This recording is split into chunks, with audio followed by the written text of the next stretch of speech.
Shazam me ha parecido, sin lugar a dudas, la mejor película, sin ironía, del universo expandido de DC, o como se quiera llamar, si es que sigue existiendo. Aunque dicho así, es el equivalente a ser el enano más alto. Seguramente, a lo largo del año saque una retrospectiva que grabé con Bachur, que cubre desde Man of Steel hasta Justice League, porque a partir de ahí he hecho un vídeo por cada película y probablemente siga haciéndolo, así que me gustaría hablar de esta película incluso si no me da demasiado que criticar, porque me ha gustado bastante. En primer lugar, el cómic es muy extraño.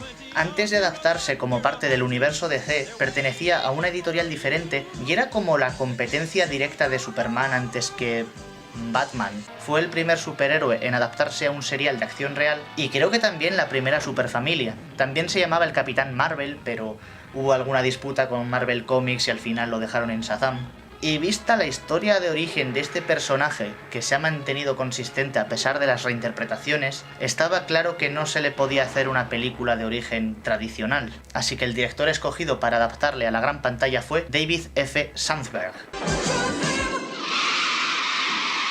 Este director empezó como, se podría decir, youtuber, hacía microcortos de terror para concursos, y el que se hizo viral fue Lights Out, el cual se adaptó a largometraje, también dirigido por él, y a pesar de tener malas críticas, como el cine de terror es barato y siempre hace su dinero de vuelta, porque todos los fines de semana hay adolescentes o preadolescentes o pubertos o prepúberes incordiando, pues se le puede considerar un éxito en taquilla. Así que dirigió la precuela de Annabelle, que le pasó exactamente lo mismo.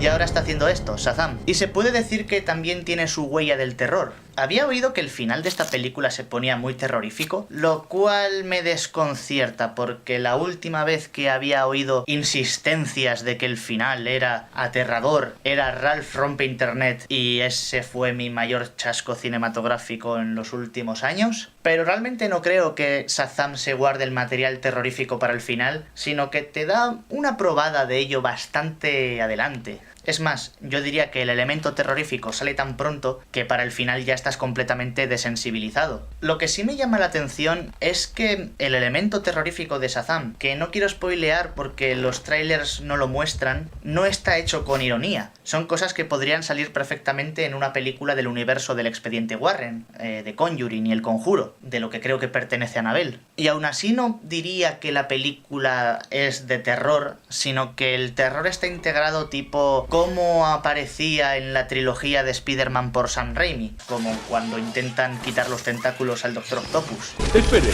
un contratiempo menos. No hay que alarmarse.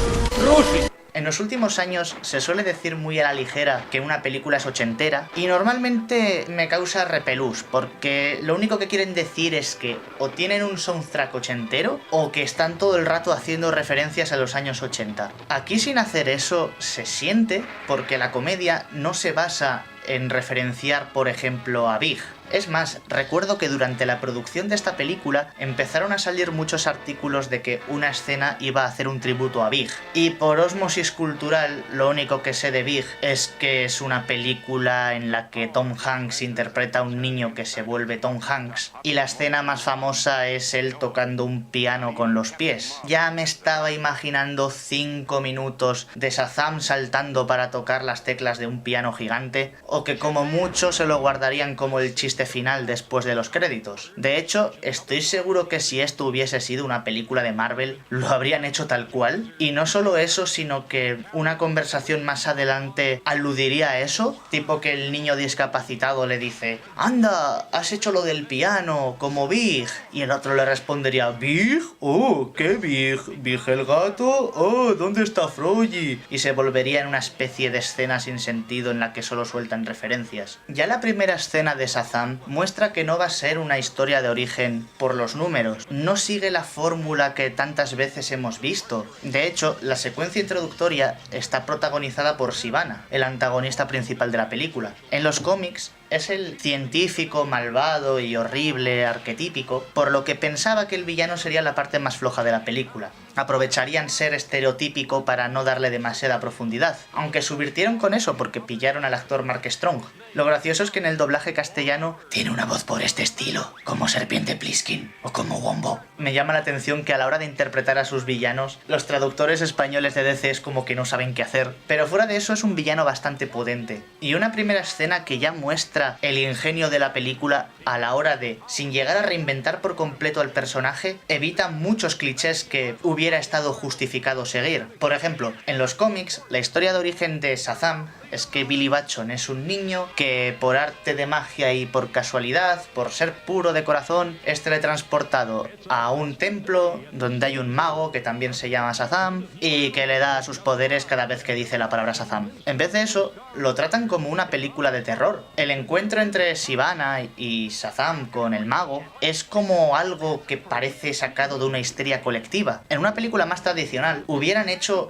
el cliché del elegido, tal cual. Billy Batson es puro de corazón y como mucho en la introducción Sivana era la única otra persona que casi fue el elegido, solo que no, porque vieron oscuridad en su corazón y bla bla bla. Sin embargo, tras ser rechazado por el mago, Sivana pasa su vida investigando esto y resulta que se han dado decenas de casos alrededor del mundo, por lo que ni uno ni el otro era el elegido. Y también es una crítica indirecta a la sociedad de que nadie es puro de corazón. De hecho, si Billy Batson recibe los poderes de Shazam es por el mero hecho de que Sivana encontró al mago antes y le debilitó tanto que tuvo que ceder los poderes a la siguiente persona, al margen de si era digno o no. Era un caso de todo o nada. Es uno de los pocos casos que tanto me gusta en el que el propio villano crea al héroe y viceversa. Si el mago Shazam no hubiera rechazado a Sivana, no se hubiera vuelto un villano, por lo que no lo hubiera atacado años después y Billy Batson no se hubiera vuelto el superhéroe Shazam. Los trailers daban a entender que Sivana simplemente sería un personaje con los mismos poderes que el protagonista,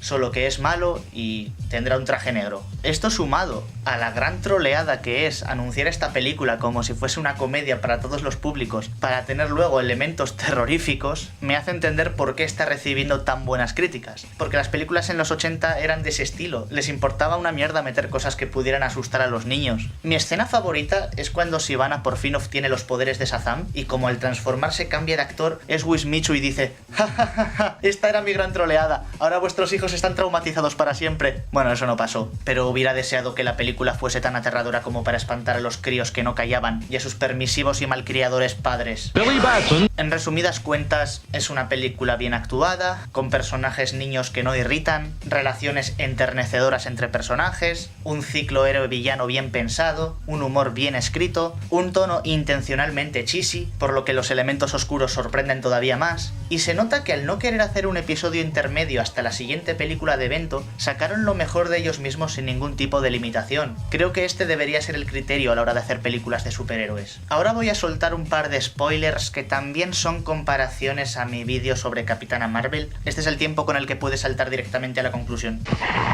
Me llama la atención que dije una cosa en la reseña de Capitana Marvel que se tomaron como muy literal. Ya sé que no lo hicieron porque es imposible, pero sigue siendo una casualidad graciosa. En el caso de que la viejita sea humana, está poseída mínimo, tiene un enjambre de demonios. Un enjambre de demonios. Es literalmente la fuente de poder de Sivana. Los controla desde su ojo. Se llaman los 7 pecados capitales y son ese elemento terrorífico que realmente no es para tanto. Lo hablo simplemente desde la perspectiva de un niño o alguien que solo tiene el conocimiento de los trailers. Pensaba que Sivana iba a ser el único villano. Y de hecho, de haber un villano sorpresa, pensaba que iba a ser Mr. Mind. En la primera escena en la roca del mago, tenemos un plano de un gusano metido en un tarro. No sabía si era un easter egg o si realmente iba a participar en la trama, porque más adelante, después del ataque de Sivana, vemos ese tarro vacío. Y efectivamente, el personaje vuelve después de los créditos, doblado por el propio David F. Sandberg.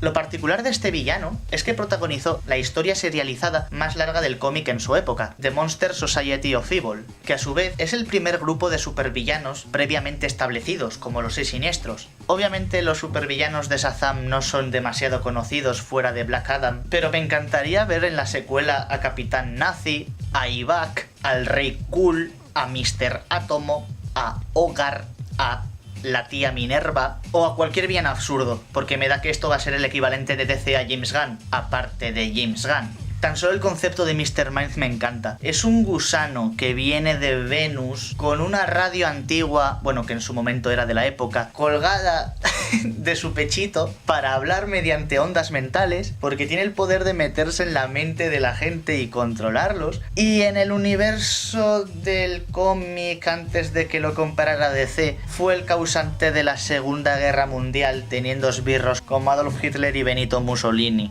Y el último spoiler que quiero decir es que me encanta cómo derrotan a Sivana. El final es ingenioso, es exactamente lo opuesto a Capitana Marvel. No se trata de golpearle tan fuerte que le arranca el ojo o simplemente le lanza un Cabraduken más fuerte de lo habitual. Como los villanos son los 7 demonios capitales, y si los 7 abandonaran su cuerpo no tendría poderes, te incita a que cada vez que haya un plano grupal de esos demonios estés contándolos para ver si falta uno. Y como tienen diseños diferentes, puedes identificarlos si piensas un poco. Al que menos vemos es al más pequeño de todos, a la envidia, que tiene envidia al resto de demonios, de la misma forma que Sivana tiene envidia de los poderes de Shazam. Es algo que se puede deducir pero que no te mascan, por lo que cuando llega el momento en el que Shazam lo deduce, es muy satisfactorio, y sobre todo porque antes de ello hemos tenido toda la acción y toda la comedia que queríamos.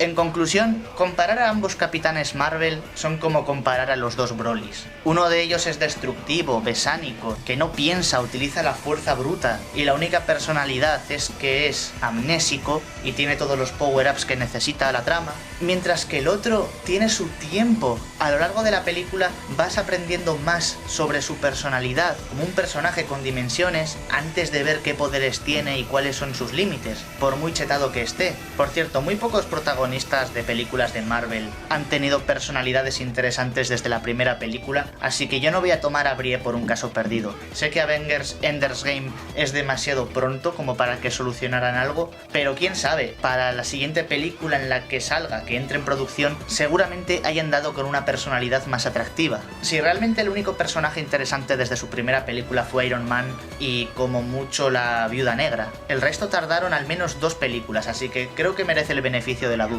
Shazam es el primer superhéroe en mucho tiempo que me ha cautivado con su propia personalidad desde su primera aparición, sin tener conocimiento previo al respecto, y si tuviera que sacar un problema sería el típico tercer acto eterno, que es tanta acción que termina aburriendo un poco, aunque está justificado dentro de la historia. Aún así, tampoco puedo juzgarlo demasiado objetivamente porque tuve una experiencia cinematográfica horrible. Detrás de mí tenía 2 niños pequeños, con padres que les dejaban gritar, les dejaban pegar patadas, les dejaban hacer de todo, y no solo eso, sino que más atrás había un grupo de prepúberes todo el rato gritando, todo el rato haciendo chistes, que no dejaban escuchar a la gente. De hecho, pensábamos que fueron solos, que como mucho sus padres estarían en la entrada esperándoles a la salida, y resulta que no, tendrían al menos 2 acompañantes adultos, y yo me pregunto por qué cojones les llevaba si no es para controlarles precisamente. Así que había escenas en las que literalmente, como muchos personajes de la película son niños, y hay escenas, sobre todo en el final, en las que hablan a la vez, eso mezclado con los niños hablando detrás de mí, creaba una sensación de estar drogado, de no saber diferenciar qué sonido sale de la película y qué sonido es la vida real, que la verdad terminé con dolor de cabeza, así que tampoco puedo criticar demasiado porque necesitaría un segundo visionado. Muchas gracias por ver, comparte y comenta si te ha gustado, lo de siempre, y nos vemos en el siguiente gran estreno del día 26 de abril que todos estamos esperando, Buñuel en el laberinto de las tortugas. Intentaré verla en el cine,